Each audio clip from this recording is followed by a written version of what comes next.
seconds away on Studio 5. I was so moved by it, I just wanted to know more. Jennifer Garner brings a miracle story to the big screen.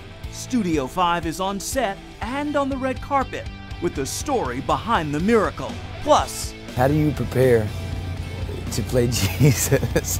The passion story comes to life on the streets of New Orleans. The all-star cast gives Studio 5 a preview of the Palm Sunday performance you won't find anywhere else.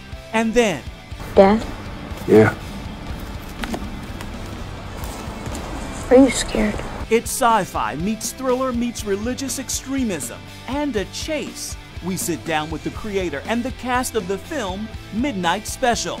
Studio 5 starts now. Hey, somebody there? Let me hear your thoughts. Get better fast. And Get Better Fast is what Annabelle Beam did. That is a scene from the film Miracles from Heaven. It is the amazing story of healing for a little girl who was standing at death's door. That story is the focus of this edition of Studio 5. We have your all-access backstage pass to the making of the movie. But first, here's a look at the headlines from the world of uplifting entertainment. It is your weekly Top 5 from Studio 5. At number 5. It's too bad they don't just play the song. Gone but not forgotten. Country singer Joey Feek died at home in Indiana Friday, ending a 2-year battle with cervical cancer. Joey and her husband created the award-winning country duo Joey and Rory. Gospel legends Bill and Gloria Gaither hosted a public memorial and thousands paid their respects. At number 4. I want you to already see yourself out of the storm. Grammy-nominated gospel singer James Fortune is apologizing to his family and his fans. He pleaded guilty to assaulting his wife. Prosecutors say he hit her with a stool and threw her against the wall of their Houston home back in 2014. Christian leaders warned the incident sheds light on hidden domestic violence in the church. At number 3, the Duggars are back on television. Jill and Jessa Counting On debuts this week on TLC, and the family is talking about next steps. The devil took his best shot, and he tried to take our whole family down. But God has really used this. We've forgiven, and we're moving on. At number 2, Tim Tebow is best known for his Christian faith, but a Fox commentator says that might be the only thing keeping him off the NFL field. On his The Herd radio show, Colin Cowherd said, "Nobody wants Tebow because his faith-based crazy fans that take over the stadium. That's why Denver had to go out and get Peyton Manning, because Tebow mania took over Denver. Tim's a good enough athlete to be on every roster in this league, absolutely." At number 1, the wait is nearly over.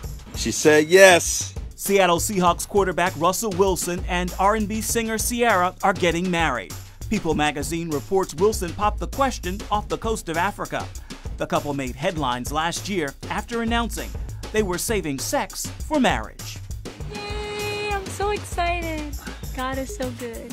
And those are your top 5 from Studio 5. Christy Beam wrote the book that inspired the film Miracles from Heaven. It is her family's personal journey from misery to miracle. Christy is sitting down with us, but first, here's a look at the making of the movie. Christy Beam watches closely as the pages of her book, Miracles from Heaven, come to life on this film set. This is the amazing story of her daughter Annabelle's healing from an incurable, deadly digestive disorder. Sorry, we don't know what our schedule is going to be with the doctor. We just have to be available. Actress Jennifer Garner plays Christy, a role she personally calls transformative. My initial thoughts were, I didn't know what to think. I didn't know if I could really, just on a basic level, believe the story. And at the same time, I was so moved by it, I just wanted to know more. So you're telling me that when this baby girl fell 30 feet, she hit her head just right, and it didn't kill her, and it didn't paralyze her. It healed her. Yes. We watched the film with Anna and her family in Texas. Is what happened? Is it what you prayed for? I didn't exactly pray for it, but I just knew I was tired of dealing with it. and I didn't want to have to deal with it anymore, but I wasn't like, oh, I hope I fall in a tree and get healed. There's something wrong with our little girl. Mrs. Beam, you need to calm down. No, you calm down. You find me another doctor, you run some more tests. I'm not leaving this hospital until I know what's wrong with my daughter. When you met Christy Beam finally and thought, I'm going to put this woman's life on screen, what did you think you had to bring to the table to make it happen? It was very, very important to me that we brought to the screen what I saw in real life, which was the enormous love between this family, and that we be allowed to let there be struggle within that love, because that is part of real life, and you can't expect to go through something this huge without having moments of strife. Miracles from Heaven unites a familiar producing team, Bishop T.D. Jakes and former Sony executive Devon Franklin.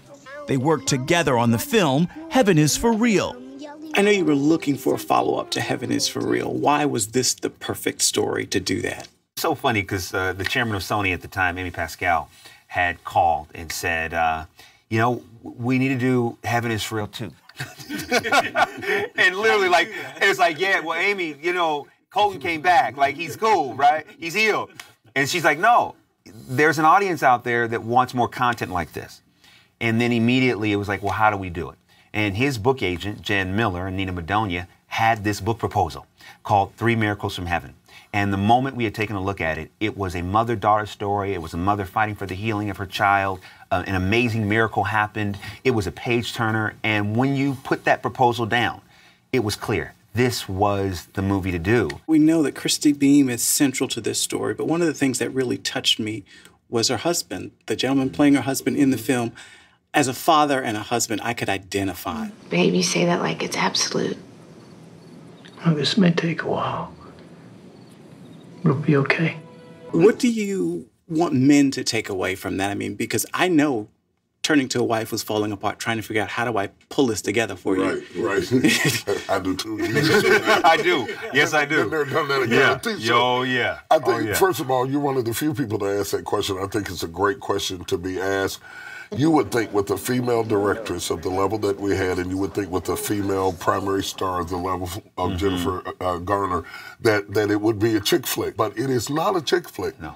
It does not emasculate men in any way, nor does it trivialize the masculine role. He's still strong. He's still relevant. He's still powerful. And I think men will enjoy this film because it is not just merely the dumbing down of the masculine role in the home. This is a story of hope. From the heart to the heart. I want people to come away feeling hopeful, and I want people to come away and feel like they are surrounded by miracles and they are surrounded by love, and sometimes you may have to dig them out. It's worth digging them out. It's worth taking the time to look around you and really find the joy that already exists in your life. And speaking of finding joy in the everyday, Jennifer Garner has shared she grew up going to church at home in West Virginia. And after doing this movie, it is now something she and her children have started doing regularly in Los Angeles. Still ahead on Studio 5. She's very grounded, and I don't know if that's a middle child thing or if it's because she's been the heaven child thing. The real-life mother of Anna Beam takes us inside the film and inside her daughter's miracle. I think the message of faith that's in this film, I think the perseverance that this family has to keep is really important. People have to see that you have to keep the faith. That's Queen Latifah, who stars alongside Jennifer Garner in Miracles from Heaven. Garner plays Christy Beam in the film, the mother of a young girl in desperate need of a miracle.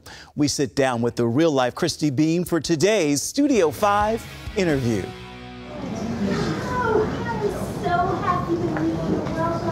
Actress Jennifer Garner brings the life of Christy Beam to the big screen in the film Miracles from Heaven. It's a role Garner personally calls transformative. I love talking to people who can see their lives portrayed on the big screen, especially when they have such great actors and actresses playing them. Did Jennifer Garner nail you? Oh, she did an amazing job. She nailed it. And, you know, her heart was so in it from the very beginning. From the moment we met, we just bonded. Maybe as mothers, we just connected. And it just warmed my heart because she had my book and she was poring over the pages. She'd highlighted things. She had questions for me about things. So she completely engulfed herself in it. Beam shared her family's story in the book, also titled Miracles from Heaven.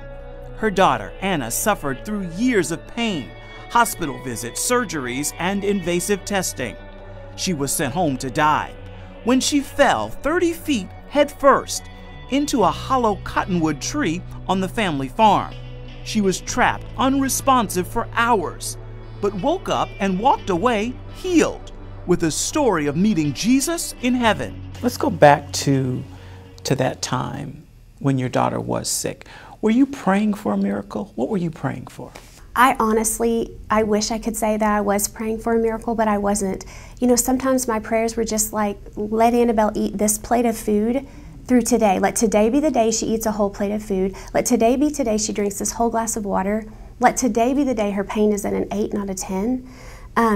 So I didn't pray for a miracle. I prayed for maybe simple things, not putting God where he should be, able to answer those big prayers. Did you ever stop as a family or you as an individual and say, God, why? Why her? Why are we going? Oh my word, I asked, why Anna? Why me? Why us? Why are you watching this, God? I remember crying out to him and saying, are you seeing what I'm seeing? Do you feel what I'm feeling? How can you let this happen? So many times I asked that question. There was a time that you write about where your daughter essentially is ready to give up. She says, I just want to go to heaven. Take me back to that time. Recall some of that conversation. You know, I've learned so much about God and who God is. At that time, I just would cry out to God more than anything. God, please don't answer her prayer. Please don't take her. You can't have her. Please, God, please be with her. Please love her. It was more of me crying out to him, I guess is just the best way to describe it, than intimately talking to him and having a relationship with him about it.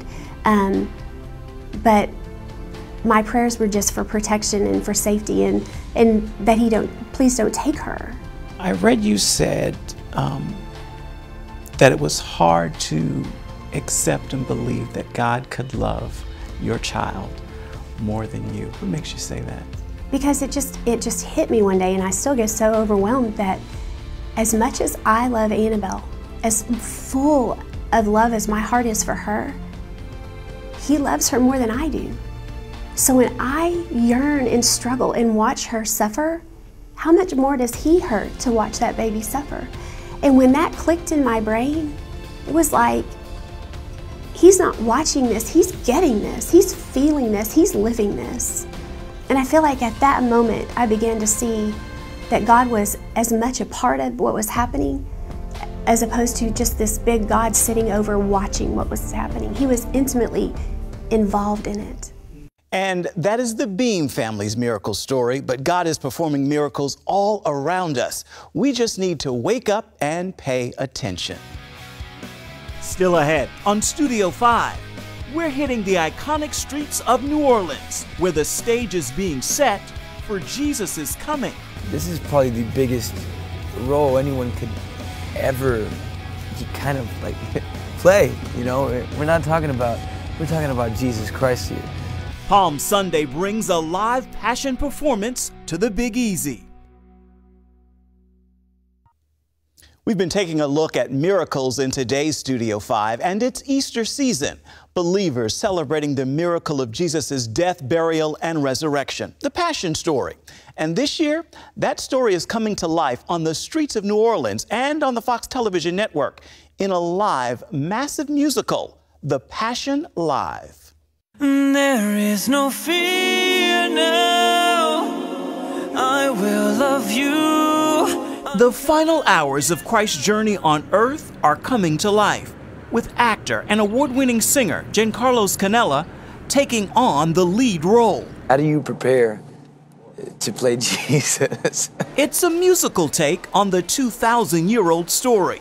set in the streets of present-day New Orleans. I just feel that it's gonna appeal to an even bigger audience that needs to hear that story about love. Country superstar Trisha Yearwood plays the mother of Jesus, and New Orleans native son Tyler Perry narrates the 2-hour Fox television special, which includes performances from gospel artist Yolanda Adams and American Idol alum Chris Daughtry. I am playing Judas, the bad guy, the ultimate villain. But I think it's a character that I think there's a bit of Judas that we can all relate to. There are multiple moving parts throughout the Crescent City, a stage, big screens, and people carrying a 20-foot illuminated cross from the Superdome to the banks of the Mississippi.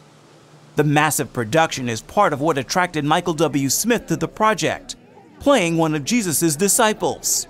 I like adventure. I think it's unique. I think it's really wild and a wild and wonderful idea. Shane Harper, it's not even atheism anymore. known for his breakout role in God's Not Dead, also plays a disciple. There are people, who are going to be very familiar with this story, who grew up hearing about it in Sunday school. It's going to be people that haven't had that experience. And I hope that both of these groups of people will come with open hearts to this performance.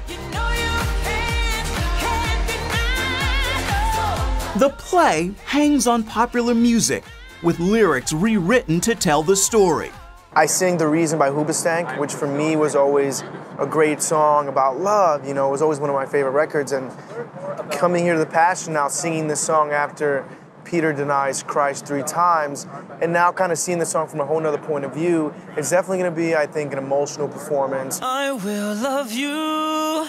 This is an emotional story of unconditional love. My biggest prayer is that this will reach millions of people that would normally never hear the gospel, but they would probably really, totally understand who Jesus really is. When I said yes to this, I started becoming even closer than I was before to the story, to the scriptures, to the book, to the Bible, and in doing so, I was reminded that yes, he was such a powerful being, but he was also human. Studio 5 is in New Orleans for the live performance. Be sure to follow me at Ephraim Graham on Instagram, Twitter, and Facebook for live coverage of the live Palm Sunday event. This weekend also brings a new and unique film to theaters. Imagine sci-fi, thriller, religious extremism, and a chase. It can all be found in Midnight Special, written and directed by Jeff Nichols. I try and make my films have some personal relationship to my life. And at the time, I was a young father, and I was trying to sort out, all the fear and all the anxiety that comes along with that, and the fear of losing a child or just helping a child grow up. And that ended up becoming the cornerstone for what the film's really about. That would explain then to me the beautiful relationship between the father and son. Dad? Yeah. Are you scared?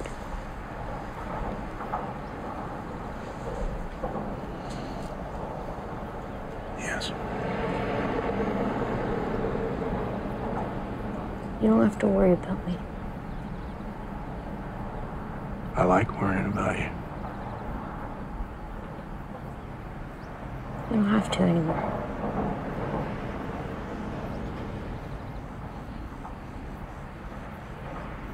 I'll always worry about you, Alton. That's the deal. So, Jaden, your character is Alton? Alton? Yes. Tell me about him. Who is he? Alton's this boy with special powers, but that doesn't really define who he is. He's just a normal boy, and he's gone through a lot. Why are you wearing those goggles, huh? Stop! Stop! He's with me. He's my son. Yeah, well, you ought to watch your kid. His love for his son kind of tells him how to live and what to do. How important is the theme of faith, you think, in this film? Oh, I think it's definitely a huge part of the story, faith, belief. I mean, that's what motivates us to live, you know, is our faith or our belief in something. Midnight Special hits theaters March 18th. It is science fiction and rated PG-13, not a film for young children. Up next, here on Studio 5. There's another side of midnight I'm ready to cherish. Recording artist Christon Gray breaks his music silence with a new project and a new record label. Say a prayer for the church, say a prayer for Kurt, say a prayer for the label, the tables finna turn. Dear Summer, this is the same kid from Winter, trying to get him through the winter. The Glory album is coming. I'll be looking for change. All Things Christon Gray is What's in My Ear. The song you just heard is one of 3 tracks he released before dropping his latest project, The Glory album, his first project since joining Kirk Franklin's label. Biting my tongue can be the meat to smell. Christon Gray joins us next week in Studio 5. When I was on the fast track till The Glory album dropped March 11th. Make sure you check it out. We're getting a behind-the-scenes look at the film God's Not Dead 2 for the next Studio 5. What's happening in this particular script is happening, I think, all around the country. Faith is on trial once again in this second installment of God's Not Dead. This was a calling for me. Studio 5 is the only entertainment news show on set with the film's leading lady, Melissa Joan Hart. And you'll see why the actress says this is a role she was called to fill. Today, I'm giving the final word to the queen of clean, comedian Shonda Pierce. She's proof a merry heart is indeed medicine.